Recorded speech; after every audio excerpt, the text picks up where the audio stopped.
The Buddha's warning. Stop doing this to yourself every single day. The cool autumn wind carries the scent of damp earth and decaying leaves, a gentle but persistent reminder that nothing stays the same, that the world is in a constant state of shedding its old skin. We sit in our modern rooms, surrounded by the hum of electricity, the flashing lights of screens, and the relentless invisible pressure to be somewhere else, to be someone else, to be better, faster, and more accomplished. We feel a subtle, continuous friction in our chests, a tight knot right below the ribs that never truly unfastens. Even when we sleep, it is the weight of a world that demands we constantly measure, evaluate, and categorize everything and everyone around us. We walk through our days like inspectors in our own lives, checking boxes, assigning grades to our experiences, labeling this moment as good, that person as difficult, this feeling as unacceptable, and that mistake as unforgivable. We have become prisoners of our own metrics, trapped in a continuous loop of assessment that promises clarity, but delivers only a profound, aching isolation. Listen to the sound of your own breath in this very moment. If you pay close attention, you might notice that even the way you breathe is being judged by a quiet, critical voice inside your head. You might think your breath is too shallow, too ragged, or not deep enough. We cannot even let our lungs expand and contract without appending a commentary, without deciding whether our current state of existence meets the required standard. This is the underlying static of modern consciousness, a low-frequency hum of dissatisfaction that distorts every conversation we have, every sunset we watch, and every mirror we look into. We are drowning in a sea of opinions, most of them our own, and we wonder why we feel so profoundly disconnected from the world and from ourselves. We have built a fortress of concepts and definitions around our hearts, believing it would protect us from pain. But we have only succeeded in locking ourselves in a cold, dark room where no true understanding can enter. Consider the layout of a modern city, designed with precise grids, concrete barriers, and traffic lights that dictate exactly when to move and when to stand still. We have modeled our inner landscapes after this rigid architecture. We look at a cloudless morning sky, and instead of simply feeling the warmth of the sun on our skin, our mind immediately starts calculating how this weather will affect our commute. Or we compare it to a better day we experienced 3 years ago in another country. We look at the person sitting across from us at the dinner table, someone we claim to love, and instead of seeing the living, breathing, vulnerable human being before us, we see a composite sketch of their past flaws, their political views, their annoying habits, and their failure to anticipate our needs. We are not living in reality. We are living in a museum of our own judgments, looking at life through the scratched glass of our personal biases and calling it truth. This perpetual evaluation creates an invisible, systemic exhaustion within our physical bodies. We carry the strain of our mental courtrooms in our muscles, our tendons, and our organs. When we look at our reflection in the morning and immediately point out the new line around our eyes or the gray hair at our temples with a sense of disappointment, a microscopic chemical cascade is triggered. The body registers the negative judgment not as an abstract thought, but as a physical threat.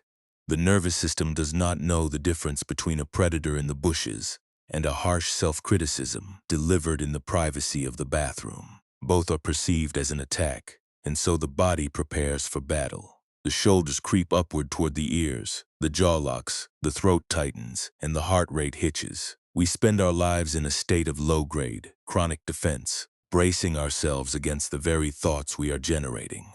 Let us observe a specific embodiment of this modern affliction, a pattern of living that many of us will find intimately familiar. Imagine a person who has achieved what society defines as success. Let us call this archetype the achiever.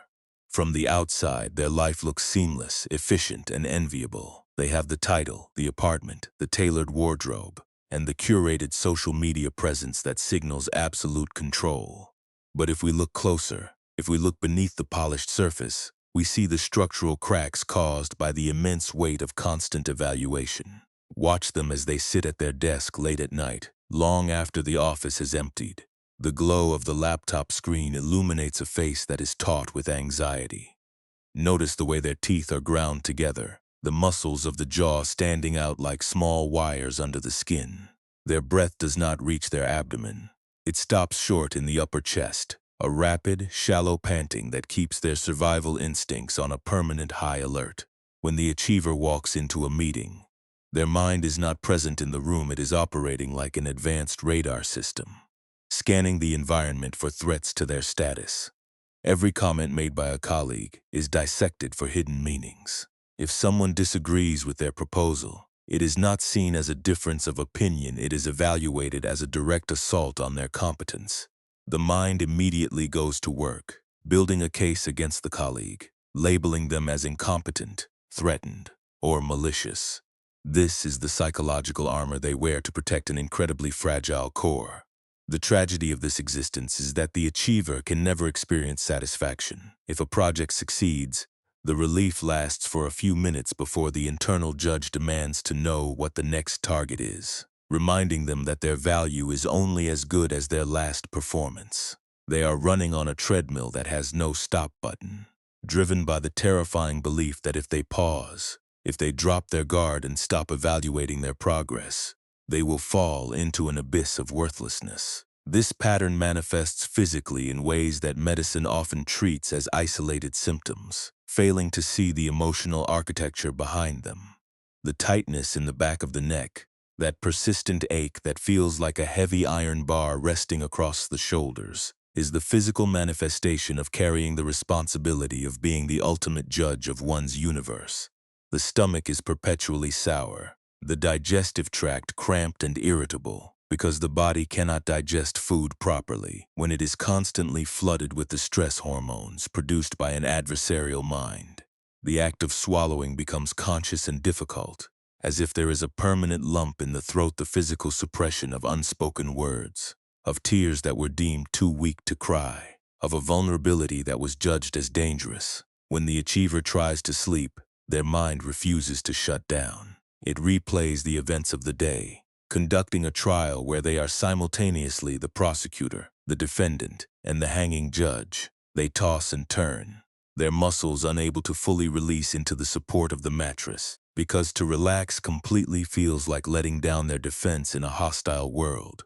This is not a life, it is a siege, and it is not unique to the high-powered executive. It is the condition of the student who believes their entire future depends on a single exam grade. It is the parent who judges their worth by the behavior of their toddler in a crowded supermarket. It is the artist who cannot paint a single stroke without hearing a voice that tells them it is unoriginal and useless. We have outsourced our sense of peace to an internal tribunal that is incapable of mercy. We believe that by judging ourselves harshly, we can force ourselves to become better people. We believe that by judging others, we can protect ourselves from being hurt or deceived. But this is the great illusion of the ego. Judgment does not protect us. It paralyzes us. It does not improve us. It merely deforms us into a rigid shape that cannot bend with the winds of life, making us prone to breaking when the storms inevitably come. More than 2,000 years ago, a man sat beneath the spreading canopy of a Bodhi tree and looked deeply into the mechanics of this human suffering. He did not look at it as a judge, nor did he condemn the human mind for its flaws. Instead, he observed it with the radical, uncompromising curiosity of a scientist of the spirit. The Buddha saw that our existence is fundamentally marked by friction, by an inherent unsatisfactoriness that arises not because the world is inherently evil, but because we are constantly demanding that the world be something other than what it is. He observed that we are struck by two arrows in our lives. The first arrow is the unavoidable pain of existence, the physical illness, the loss of a loved one, the natural aging of the body, the sudden reversal of fortune, the rain that spoils the harvest. This first arrow is a given. It is the tax we pay for being alive, for having a physical form in a universe governed by change. No amount of wealth, power, or spiritual practice can prevent the first arrow from landing, however. The Buddha pointed out that we do not stop at the first arrow. Almost immediately after we are struck by the pain of life, we pick up a second arrow and shoot it directly into the same wound. This second arrow is our mental reaction to the first. It is the judgment, the resentment, the blame, and the narrative we construct around our pain. When the body falls ill the first arrow, the mind immediately fires the second arrow. Why is this happening to me? I don't deserve this. My body is failing me. I'm going to lose everything because I'm sick. This shouldn't be happening. It is this second arrow that causes the true agony. The first arrow causes pain. The second arrow creates suffering. The first arrow is an event. The second arrow is an opinion. And while we have very little control over where the first arrow lands, the second arrow is entirely of our own making. We are the ones pulling the bowstring. We are the ones aiming at our own hearts. The fuel that launches this second arrow is our deep-seated addiction to judgment, which is rooted in a fundamental misunderstanding of reality. We live under the illusion of a solid, unchanging self and ego that must be defended at all costs. We believe that there is a permanent I inside us that needs to be right, that needs to be superior, that needs to conquer every situation. To maintain this illusion of solidity, the ego must constantly draw borders between itself and the rest of the world. It does this through the mechanism of attraction and aversion, liking and disliking, praising and blaming. When we judge someone else as inferior, dishonest, or foolish, our ego experiences a temporary intoxicating rush of inflation. We feel large, righteous, and safe. But this safety is a ghost. By reinforcing the boundary between me and them, we deepen our sense of separation, which is the ultimate root of all fear and anxiety. We forget that the person we are judging is made of the exact same human fabric as we are, navigating the same currents of confusion and vulnerability. To truly understand this is to realize that our judgments are never actually about the person or object we are evaluating. They are a mirror of our own unhealed wounds, our own unmet needs, and our own deepest fears. When you find yourself intensely judging someone for their laziness, it is often because you have an internal tyrant that refuses to let you rest, a part of you that believes your survival depends on ceaseless productivity. When you judge someone for their emotional volatility, it is usually because you were taught early in life that your own emotions were dangerous and had to be locked away in a dark cellar.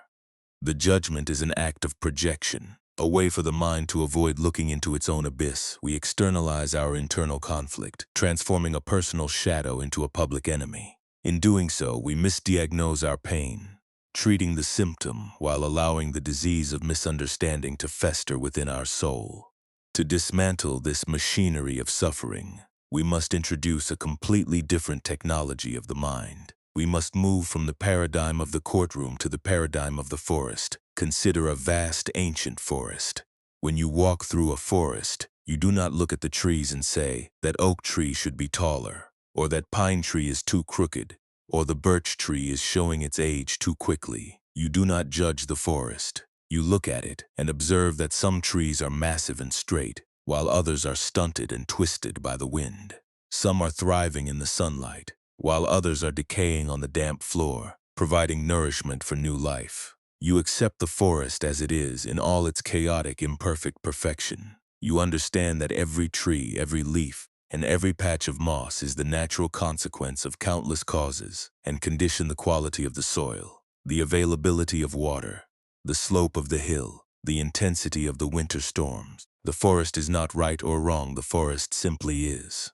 We must learn to look at our own inner landscape and the lives of those around us with this exact same forest mind. This requires us to cultivate the art of bare attention, the practice of observing our thoughts, emotions, and sensations exactly as they are, without adding a single word of commentary, without firing the second arrow. Imagine your mind as a vast, clear mirror. A mirror does not judge the objects that pass before it. If a beautiful rose is placed in front of it, the mirror reflects the rose perfectly, without trying to hold on to it, without wishing it were redder, without feeling proud of its beauty. If an ugly, decaying object is placed before it, the mirror reflects it with the same absolute fidelity, without turning away in disgust, without condemning the object, without feeling stained by its presence. When the object is removed, the mirror remains empty, pristine, and completely unaffected. It has no memory of the rose, it has no resentment toward the decay. When an emotion arises within you, let us say it is a sudden, sharp spike of anger. The habitual response of the modern mind is to immediately take a side. Either we validate the anger, building a narrative about how wronged we are, or we judge the anger as unspiritual, unhelpful, and bad, trying to suppress it or cover it with a forced smile.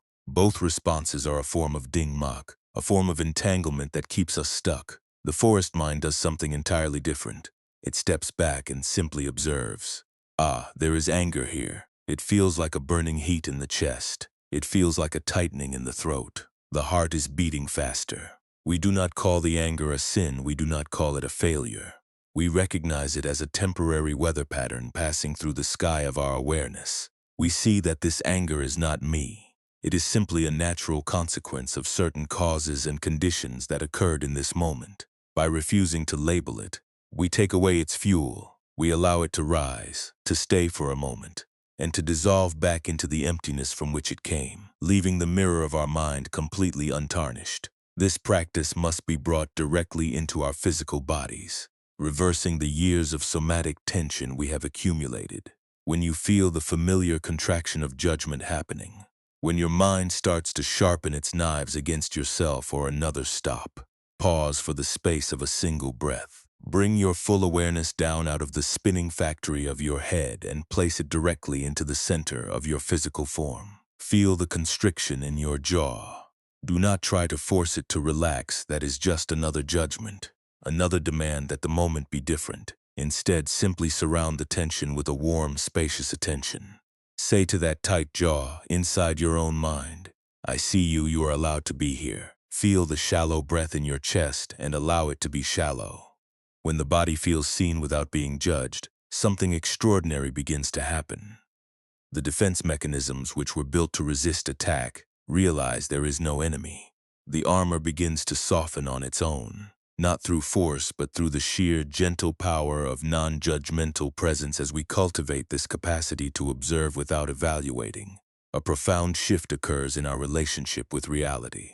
We begin to step into a new state of consciousness, a state characterized by an immovable stability and a crystal-clear transparency. We are no longer like dry autumn leaves, blown about by every passing wind of praise and blame. Success and failure, we become like a deep ocean. On the surface of the ocean there may be a violent storm, with waves crashing, foam spraying, and chaos reigning. But if you dive down just 20 feet below the surface, the water is completely still, cool, and undisturbed. The storm on the surface is not denied, it is not ignored. It is simply understood to be a tiny fraction of the ocean's total depth. When our mind rests in this deep ocean of non-judgment, the dramas of the ego, the endless arguments about who is right, the frantic search for validation, the bitter recriminations of the past lose their power to shake us. We see them for what they are. Mere ripples on the surface of an infinite awareness. In this space of clear seeing, true understanding finally becomes possible. We realize that the people who have hurt us, the people we have spent years judging and condemning, were not acting out of absolute malice. They were simply human beings struck by their own first arrows, reacting blindly with their own second arrows. They were acting from their own places of trauma, confusion, and fear, using the only tools they had available to them at the time. This realization is not a condoning of harmful behavior. It is a clear-eyed recognition of the chain of cause and effect that governs human suffering. When we see this, the anger we have carried for so long dissolves, replaced by a deep, quiet compassion. We no longer feel the need to punish them with our judgment, because we see that their own confusion is already a punishment far greater than any we could devise. We are finally free to let go of the heavy burden of resentment, allowing our hearts to return to their natural, spacious state. The Buddha's final words to his followers were a simple, urgent reminder of this inherent freedom. Be a lamp unto yourselves, be a refuge unto yourselves. Take form as no external refuge. Hold fast to the truth as a lamp. He was reminding us that the capacity to awaken from the nightmare of judgment and suffering does not belong to some distant deity or external authority. It resides within our very own nature, in our capacity to look at this moment with an open, unclouded mind. The door to the prison of our opinions has never been locked. We have simply been choosing to stay inside, mesmerized by the monsters we have painted on the walls. We have the power, in any given second, to lay down our weapons, to step out of the courtroom, and to simply walk into the garden of the present moment.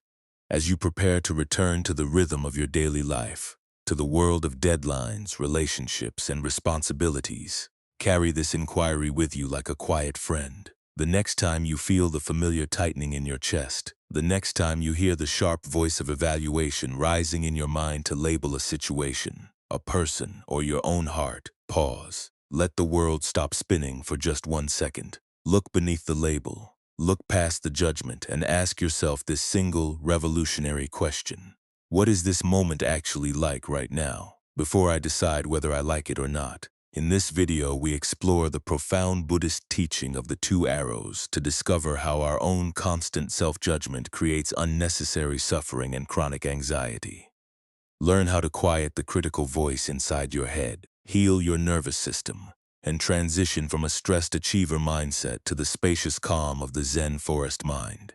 Discover the transformative power of bare attention, and learn how to treat your awareness as a clear mirror that reflects life without attachment or aversion. If you are struggling with modern exhaustion, racing thoughts at night, or an inability to relax, let these ancient teachings guide you back to your natural state of inner peace. Subscribe to our channel for more Zen stories, Buddhist wisdom, and deep relaxation insights to help you navigate the modern world with an unshakable mind. In this video, we explore the profound Buddhist teaching of the two arrows to discover how our own constant self-judgment creates unnecessary suffering and chronic anxiety. Learn how to quiet the critical voice inside your head, heal your nervous system, and transition from a stressed achiever mindset to the spacious calm of the Zen forest mind. Discover the transformative power of bare attention and learn how to treat your awareness as a clear mirror that reflects life without attachment or aversion. If you are struggling with modern exhaustion, racing thoughts at night, or an inability to relax, let these ancient teachings guide you back to your natural state of inner peace. Subscribe to our channel for more Zen stories, Buddhist wisdom, and deep relaxation insights to help you navigate the modern world with an unshakable mind.